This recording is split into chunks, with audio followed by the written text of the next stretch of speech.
Alors, Mounir Benbouchi, bonjour et bienvenue auprès du Matin TV.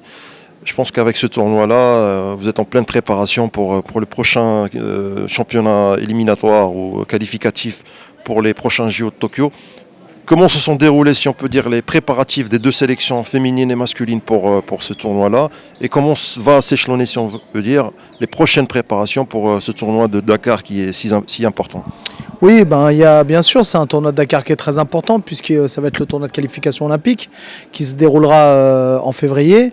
Et pour nous, c'est une occasion. Il y a deux manières de se qualifier. Il y aura soit lors de Dakar, soit un peu plus tard au mois de mai à Paris.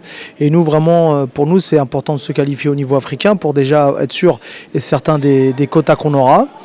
Et donc on doit vraiment mettre tous les moyens de notre côté pour pouvoir qualifier un maximum de boxeurs. On espère avoir entre 3 à 4 boxeurs marocains qualifiés, 1 à 2 boxeuses féminines pour partir avec un groupe de 5 ou 6 boxeurs à Tokyo 2020. Donc c'est vrai qu'on a bien échelonné. Les garçons ont pu se préparer convenablement puisque après le championnat du monde, ils ont été en Serbie, ensuite ils ont été en Russie et là ils vont se rendre en Turquie. Donc ça va leur permettre d'avoir un certain nombre de combats et de se préparer convenablement. De la même pour les filles. On a eu un petit souci pour notre départ en France parce qu'on n'a pas eu tous les visas.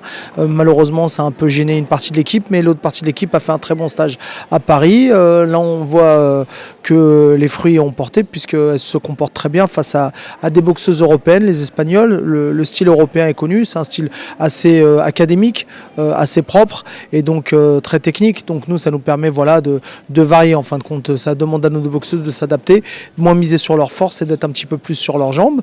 Mais alhamdoulilah, les Espagnols sont venus. On avait prévu 3 combats par catégorie de poids olympique. Ça s'est passé comme ça.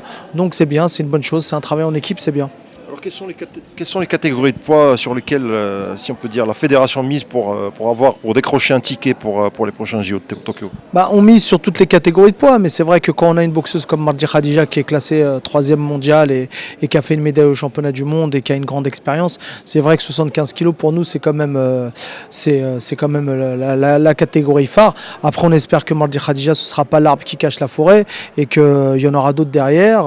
On compte sur les 60, on compte sur les 51, on compte sur les 57, on compte sur ces 5 catégories et on espère que ça va bien se passer. Et en ce qui concerne les boxeurs professionnels, parce que normalement, ils peuvent actuellement participer avec les équipes nationales pour les JO de Tokyo. Est-ce qu'on peut voir, si on peut dire, Mohamed Rabi'i avec la sélection nationale pour les prochains Jeux olympiques? Écoutez, je pense qu'on a perdu beaucoup de temps. Parce qu'il y avait quand même un problème de structuration au niveau du sport ici. Et c'est vrai que d'autres pays ont fait le choix depuis pas mal de temps déjà de s'orienter vers les boxeurs professionnels. Je pense notamment à la Belgique qui va avoir 80% de son effectif qui va être avec des boxeurs professionnels. On attend les Américains qui, à mon avis, vont faire la même chose. Et donc pas mal de pays ont choisi déjà depuis pas mal de temps d'avoir des professionnels. Nous, on a perdu un peu de temps. On aurait dû davantage travailler sur ce secteur-là, travailler sur le moyen de mettre en lien les boxeurs pros avec l'équipe nationale de boxe. On compte parmi nos membres Hassan Saada, Imed Ahayoun, on compte des boxeurs qui ont boxé en professionnel, mais on aimerait davantage. Quant à Mohamed Rabi'i, il a un contrat avec un manager international. Je crois qu'il est monté dans les classements mondiaux, donc ça pose des petites difficultés d'ordre réglementaire.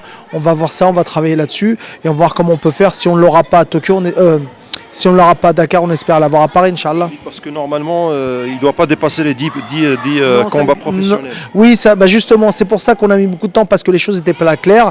Et là, on a eu un message du comité olympique depuis quelques temps, depuis quelques mois déjà, qui nous dit qu'en fin de compte, il n'y a plus de limite de combat.